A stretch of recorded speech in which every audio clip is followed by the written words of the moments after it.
नमस्ते दोस्तों, स्वागत है आपका मेरे चैनल क्रांति बुटीक में। आज के वीडियो में मैं आपको सिखाने वाली हूँ सिंपल ब्लाउज़ का पेपर पैटर्न कैसे बनाते हैं। अगर आप सिलाई सीखना चाहते हैं या ब्लाउज़ कटिंग सीखना चाहते हैं तो ये वीडियो आपके लिए बहुत हेल्पफुल होने वाली है, तो वीडियो को एंड तक ज़रूर देखना। हम यहाँ 32 साइज चेस्ट का पेपर पैटर्न बनाने वाले हैं। तो सबसे पहले न्यूज़पेपर को अच्छे तरीके से फोल्ड करेंगे। जो फोल्डेड साइड है वो हमारी तरफ रहेगा और जो ओपन साइड है वो बाहर की तरफ रहेगा। सबसे पहले लेंथ लेंगे, तो भी ब्लाउज का रेडी लेंथ है उसमें 1 इंच प्लस करेंगे। तो जो हमारा रेडी लेंथ रहेगा वो 13 है, तो उसमें 1 इंच प्लस करेंगे तो 14 इंच में निशान लगाना है।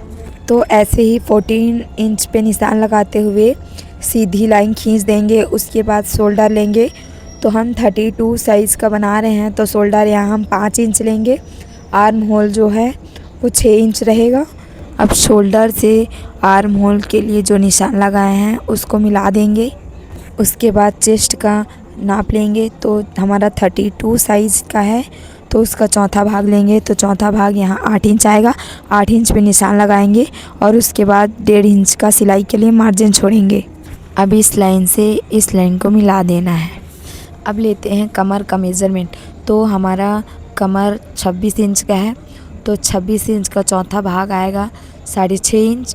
6.5 इंच पे 1 इंच प्लस करेंगे जो हमारा टक्स के लिए होगा। तो 7.5 इंच पे हम निशान लगाएंगे। उसके बाद 1.5 इंच का मार्जिन देंगे। कमर के नाप को चेस्ट के नाप के साथ मिला देंगे। उसके बाद आर्म होल के गोलाई के लिए हमने यहाँ 1.5 इंच पे निशान लगाया है। अब यहाँ 1.5 इंच से मिलाते हुए चेस्ट का जहाँ मेज़रमेंट लिए हैं वहाँ तक निशान को मिलाते हुए गोलाई देना है। अब गला का नाप लेंगे। तो गला हमने 2 इंच रखा है और शोल्डर पट्टी 3 इंच रखा है। अब यहाँ शोल्डर से 1/2 इंच का निशान लगाते हुए तिरछा लाइन खींचेंगे। अब गले की लंबाई लेंगे। गले की लंबाई मैंने यहाँ 11 इंच रखा है। मुझे रेडी चाहिए 10 इंच, मुझे डीप चाहिए था। आप गले की मेज़रमेंट अपने अनुसार ले सकते हैं, इसे आप कम ज़्यादा कर सकते हैं। अगर आप 2 इंच ऊपर लिया है तो नीचे 2.5 इंच रखेंगे क्योंकि हमारा गला फैलता है। अब गले की गोलाई दे देंगे। अब यहाँ टक्स के लिए मेज़रमेंट लेंगे। तो हमने जहाँ 1 इंच प्लस रख के कमर का माप लिए थे वहाँ से रख कर सेंटर नाप लेंगे। तो सेंटर जहाँ पास भी सेंटर आएगा वहाँ निशान लगाएंगे और वहाँ 1/2 इंच में टक्स देना है। ऊपर की लंबाई हम 5 इंच रखेंगे। तो फ्रेंड्स, हम बैक पार्ट का मेज़रमेंट लेना समझ गए हैं। अब इसको आप कटिंग करके कपड़े में रख कर कटिंग कर सकते हैं। अब निकालते हैं फ्रंट पार्ट का मेज़रमेंट लेंगे। तो फ्रंट पार्ट का कितना है, बैक पार्ट में 1 इंच लिए हैं तो फ्रंट पार्ट में 1.5 इंच लेंगे। तो इसका कितना आएगा 14.5। अब यहाँ से 14.5 पे निशान लगाएंगे। यहाँ से ऐसे 14.5 पे निशान लगाएंगे। ये हो गया। अब इसको सीधा लाइन खींचेंगे।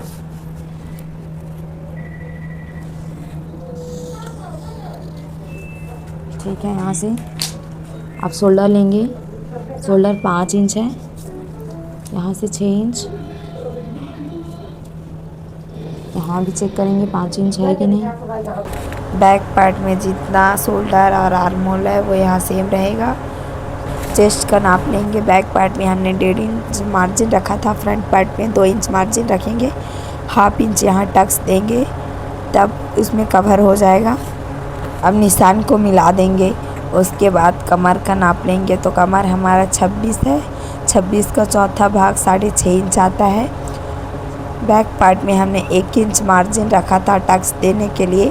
फ्रंट पार्ट में हम 1.5 इंच का मार्जिन रखेंगे और एक्स्ट्रा उधर सिलाई के लिए 1.5 इंच मार्जिन रहेगा। ये 1.5 इंच का जो मार्जिन हमने टक्स देने के लिए रखा है वो यहाँ पौने इंच में टक्स देना रहता है। अब टक्स देने के लिए निशान लगाएंगे। तो चेस्ट का हम 8वां भाग यूज़ करेंगे। चेस्ट का हमारा 8वां भाग 4 इंच आएगा। तो 4 इंच में हाफ इंच माइनस करके निशान लगाएंगे और पौने इंच में निशान लगाते हुए टक्स के लिए निशान लगाना है। टक्स की लंबाई हमने 4 इंच रखा है और ऊपर से शोल्डर से नापेंगे 10.5 इंच। उसके बाद यहाँ से हम 1.5 इंच में निशान लगाते हुए बॉक्स बनाएंगे। उसके बाद टक्स के लिए निशान लगा लेंगे। अब आर्म होल की गोलाई हमने यहाँ 1 इंच रखा है। बैक पार्ट में हमने 1.5 इंच रखा था, फ्रंट पार्ट में हम 1 इंच रखेंगे। उसके बाद गले का मेज़रमेंट लेंगे। गले का मैंने 2 इंच चौड़ाई लिया है और शोल्डर 3 इंच है और गले की लंबाई 6 इंच रखा है और इसकी नीचे से ब्रॉड गला रहेगा तो हमारा 2.5 इंच है, क्योंकि ये गला गोलाई शेप में देंगे तो ये फैलता है। उसके बाद इसे हल्का सा गोलाई देना है।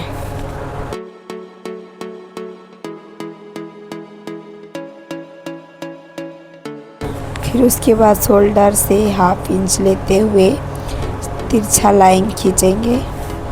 तो दोस्तों हमने फ्रंट पार्ट भी सीख लिया है, अब आस्तीन बनाना सीखते हैं।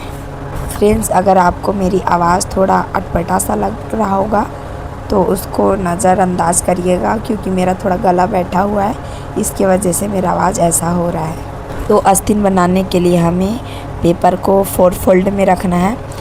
जो ओपन साइड है वो हमारे राइट साइड में होगा और इसका जो फोल्डेड साइड है वो हमारे लेफ़्ट साइड में होगा। तो सबसे पहले लंबाई लेंगे। तो लंबाई हमने यहाँ 6 इंच रखा है। हमारा रेडी जो रहेगा वो 5 इंच रहेगा और चौड़ाई मैंने चेस्ट का चौथा भाग यूज़ किया है, तो यहाँ मैंने 8 इंच लिया है और नीचे भी मैंने 8 इंच लिया है। इस 8 इंच को ऊपर से नीचे तक मिला देंगे, बॉक्स बना लेंगे। इसी बॉक्स के अंदर हमें अपना आस्तीन का शेप देना है। उसके बाद आर्म होल की गोलाई देने के लिए शोल्डर से 3 इंच का हम लेंथ लेंगे। अगर आप शॉर्ट आस्तीन बना रहे हैं तो 2.5 इंच का लें। मैं लॉन्ग आस्तीन बना रही हूँ तो मैं 3 इंच पे निशान लगाऊंगी। इस 3 इंच को सीधी लाइन खींचते हुए मिला देंगे। फिर ऊपर शोल्डर से 1.5 इंच छोड़ते हुए और नीचे से एक्स्ट्रा 1.5 इंच का मार्जिन रखेंगे। फिर इस 1.5 इंच से जहां हम नाप लिए हैं उसको सीधी लाइन खींच देंगे। उसके बाद आर्म होल का शेप देंगे। फ्रंट का आर्म होल थोड़ा आधा इंच जो है अंदर की तरफ शेप देते हुए निशान लगाएंगे।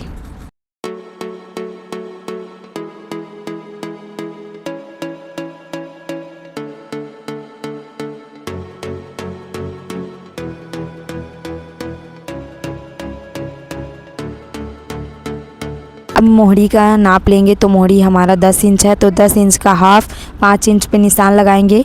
फिर 1.5 इंच जो है एक्स्ट्रा मार्जिन रखेंगे। फिर ऊपर से नीचे का जो मोहरी लिए हैं उस लाइन से मिला देंगे। तो दोस्तों ये हमारा स्लीव भी रेडी हो गया है।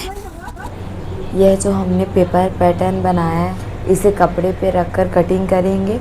इससे जो ब्लाउज की कटिंग है वो बहुत आसान हो जाती है और फिटिंग भी अच्छी आती।